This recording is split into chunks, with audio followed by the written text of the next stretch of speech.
नमस्कार दोस्तों, स्वागत है आपके अपने चैनल पर। आज हम आपको ले चलेंगे भारत के पवित्र शहरों में से एक द्वारका। यहाँ का इतिहास, संस्कृति और धार्मिक महत्व आपको चौंका देगा। तो चलिए शुरू करते हैं। द्वारका का नाम सुनते ही हमें महाभारत के महानायक भगवान श्री कृष्ण की याद आ जाती है। यह प्राचीन शहर भारत के पश्चिमी तट पर गुजरात राज्य में स्थित है और इसे भगवान श्री कृष्ण का निवास स्थान माना जाता है। हिंदू पौराणिक ग्रंथों के अनुसार श्री कृष्ण ने मथुरा छोड़कर यहाँ द्वारका नगरी की स्थापना की थी। कहा जाता है कि इसे 7 द्वारों वाला एक भव्य नगर बनाया गया था, जिसमें सभी प्रकार की सुख सुविधाएं थी। इस नगर का नाम द्वारका भी संस्कृत शब्द द्वार से लिया गया है, जिसका अर्थ है द्वार या प्रवेश द्वार। ऐसा माना जाता है कि द्वारका समुद्र तट पर स्थित होने के कारण व्यापार और सांस्कृतिक गतिविधियों का भी प्रमुख केंद्र था। द्वारका का नाम सुनते ही हमें महाभारत के महानायक भगवान श्री कृष्ण की याद आ जाती है। यह प्राचीन शहर भारत के पश्चिमी तट पर गुजरात राज्य में स्थित है और इसे भगवान श्री कृष्ण का निवास स्थान माना जाता है। हिंदू पौराणिक ग्रंथों के अनुसार श्री कृष्ण ने मथुरा छोड़कर यहाँ द्वारका नगरी की स्थापना की थी। कहा जाता है कि इसे 7 द्वारों वाला एक भव्य नगर बनाया गया था, जिसमें सभी प्रकार की सुख सुविधाएं थी। इस नगर का नाम द्वारका भी संस्कृत शब्द द्वार से लिया गया है, जिसका अर्थ है द्वार या प्रवेश द्वार। ऐसा माना जाता है कि द्वारका समुद्र तट पर स्थित होने के कारण व्यापार और सांस्कृतिक गतिविधियों का भी प्रमुख केंद्र था। द्वारका का मुख्य आकर्षण द्वारकाधीश मंदिर है, जो भगवान श्री कृष्ण को समर्पित है।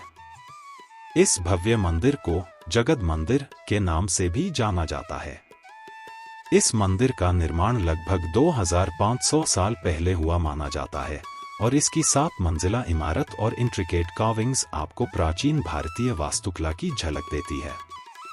मंदिर के शिखर पर 52 गज ऊंचा ध्वज लहराता है, जो यहाँ की आस्था का प्रतीक है। यहाँ हर साल जन्माष्टमी के अवसर पर लाखों भक्त एकत्र होते हैं और भगवान श्री कृष्ण के जन्म उत्सव को धूमधाम से मनाते हैं। मंदिर के पास स्थित गोमती घाट और गोमती नदी का संगम भी देखने लायक स्थल है, जहां भक्त पवित्र स्नान करते हैं। इस घाट से संबंधित कई पौराणिक कथाएं भी प्रचलित हैं, जो द्वारका के धार्मिक महत्व को और भी बढ़ा देती हैं। द्वारका के इतिहास का सबसे रोमांचक हिस्सा है जलमग्न द्वारका।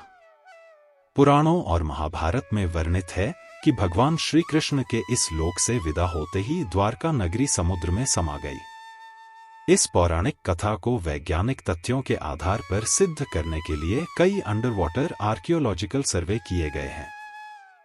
वर्ष 1963 में सबसे पहली बार इसकी खोज की गई और फिर 1979 से 1980 में इस क्षेत्र में गहन शोध किए गए, जिनसे पुरानी दीवारों और पत्थरों के अवशेष मिले। नेशनल इंस्टीट्यूट ऑफ ओशनोग्राफी और आर्कियोलॉजिकल सर्वे ऑफ इंडिया के द्वारा की गई इन खुदाइयों में कई पत्थर के स्तंभ, घरों के अवशेष और प्राचीन मूर्तियां पाई गईं।